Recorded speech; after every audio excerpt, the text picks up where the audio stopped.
It's my pleasure today to be able to present to you Dura's new developments in the area of anti-skinning technology, specifically Oxime-free systems, which work in both cobalt and, more importantly, in our cobalt-free technology as well. I'll give you a brief overview, some history on Oximes, the previous earlier developments on Oxime-free systems. Then we get into the good stuff of our new materials, how to work with them with cobalt, and then how to work with them in cobalt alternative technology. There's many Oximes available in the marketplace. The mode of action is all the same, complexation through the Oxime group. They've always varied in their applicability due to the differences in evaporation rate. As most of you probably use, or have used in the past, MECO is the most common material, has the highest evaporation rate, and is very readily available. The issue is, MECO will be included in the Community Rolling Action Plan for an update in its classification to a Class 1B carcinogen. Additional reclassifications in terms of toxicity are both serious, but the fact that it would be reclassed as a carcinogen is what we are most focused on. It could happen this year. It could happen next year. There's no definite date at present, but that will change very soon.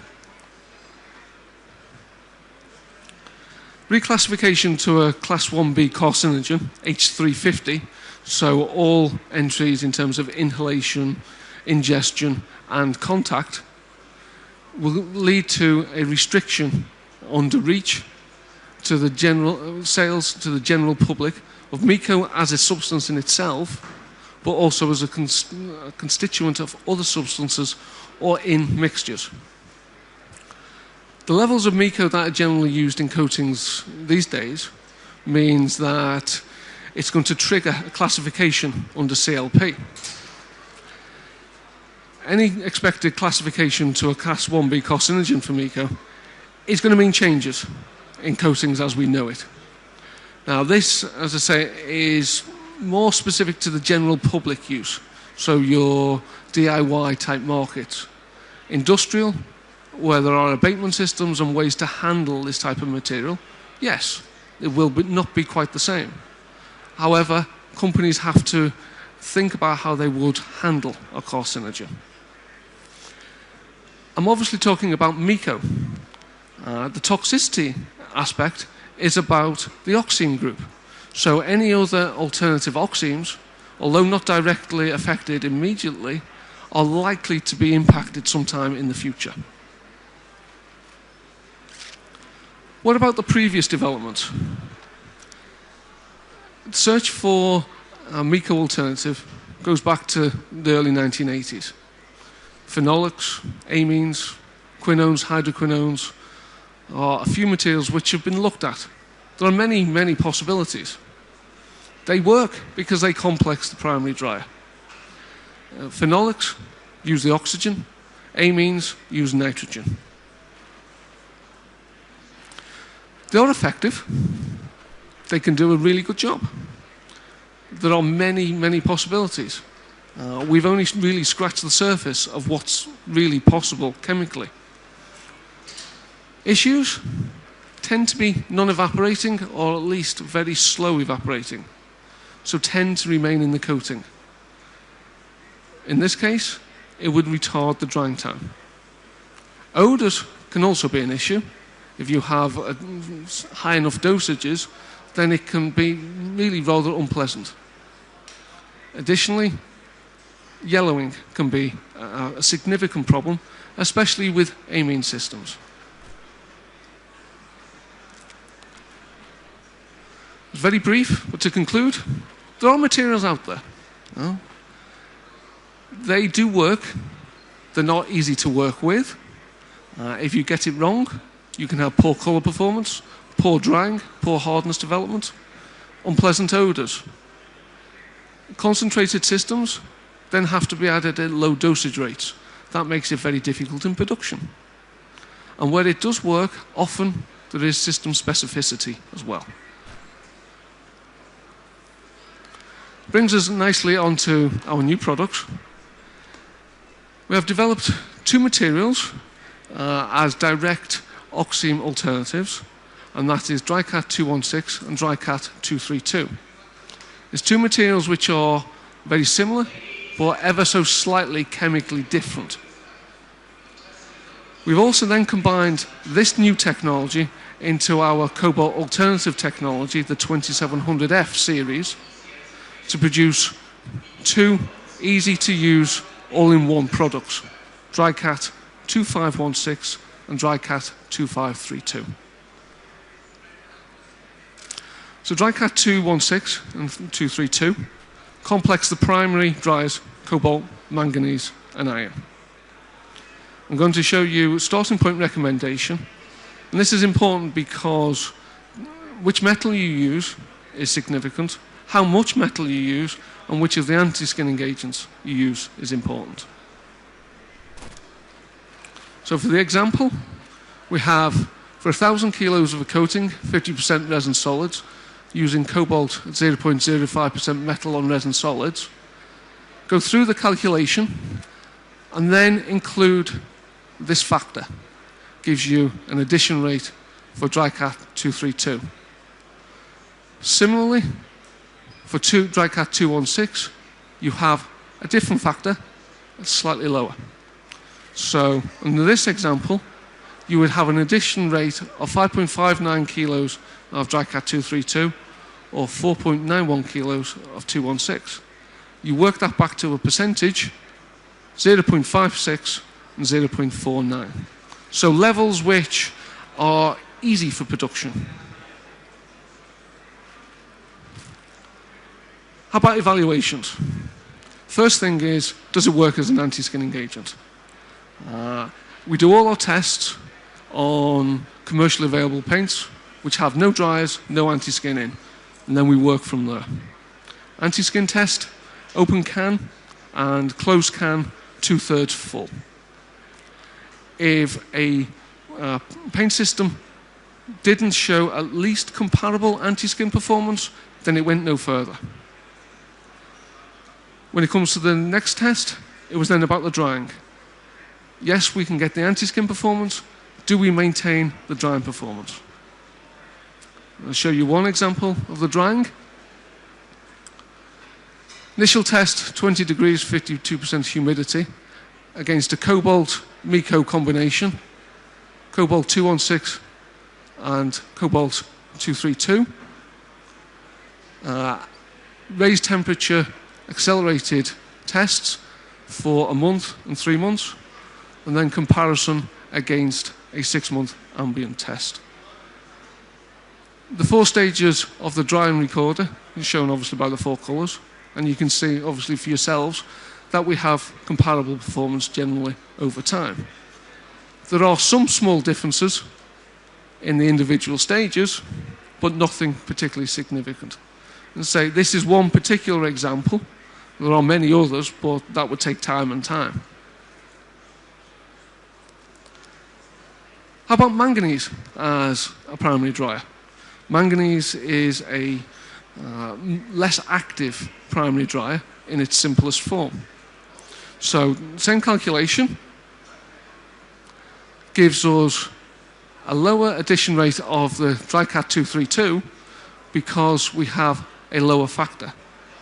That factor's lower because we allow for the fact that we have a less active metal.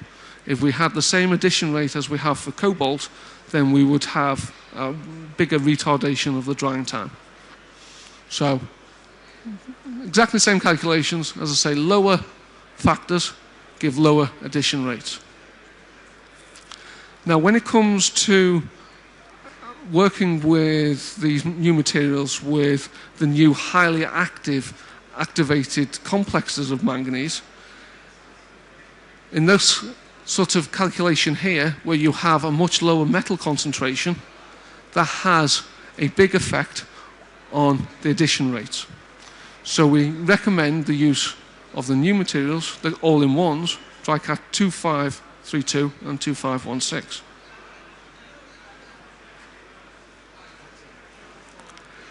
Because the relationship between the metal and the anti-skin is important, to have the right addition rates for your coatings in a production environment, the low addition rates that would be necessary with the 216 and the 232 meant that production would have issues. So by combining the two materials into one to make the 2516 and the 2532, we make materials which are technically superior to what is available, but also which are easier to use in a production environment. So 2516, 2532 eliminate the need for both cobalt and oxime-based anti-skinning agents. Additionally, 2516 and 2532 do not impart a green coloration to the wet coating, which is synonymous with the 2700F technology. Before I continue, I'll just make a note here about cobalt carcinogenicity. Considering all the work that's been carried out to prove one way or another about carcinogenic or not, there is still no grouping paradigm for cancer. So we know we have materials which do cause cancer, but we still have no evidence for materials which don't cause cancer. So on that basis, we have to have an assumption that all cobalt compounds will cause cancer. Cobalt Consortium are still attempting to show that there are a group of what is now termed biologically inert cobalt compounds. So, how to use these all-in-one compounds? Remove the anti-skinning agent, first step. Then you take out the cobalt and replace it with the 2516, 2532. And you replace using the guidance that we can provide. It's using the principle that you concentrate on getting the drying right, and then because the drying's right and we've balanced it with the anti-skinning agent, then the anti-skinning performance will be right as well. To maximize your performance, make adjustments to the co-dryers. Example, as before. So I have a 2700F MECO combination. Replace that with 2516 or 2532. And over the same conditions, we are seeing that we can get that consistency of performance. To achieve the right balance, it's important to get the right combination with your with your calcium or your zirconium. We have balanced the anti-skin and the primary metal in the 2516 and the 2532. If it's working with long oil systems, short oil systems, we are confident that the balance is right for all of those systems. And then it's just a matter of getting the calcium and the zirconium right to really get the maximum you can from your alkyd system. One of the benefits of the 2700F series is the superior colour performance, particularly the long-term reduction in the yellowing. 2516, 2532 maintain that performance. And what we have so far, everything is comparable to what we have seen with 2700F. Summary and conclusions. We have 4 products: DryCat 216, DryCat 232, oxime-free anti-skinning agents. Will work with any primary dryer. You have to get the calculations right, have to balance them, be careful. If you overdose, you can retard your drying time. When you start to look at cobalt alternatives and the levels of technology that are out there now, we now recommend 2516, 2532. It's two technologies rolled into one easy to use material. Guidance is available. I'd like to thank you for your time. Thank you for listening. Please come and visit us on stand. We'll be happy to answer any questions. I'll answer any now if you have any. But we have a team that can answer all of your queries. We'll be happy to help you. Thank you.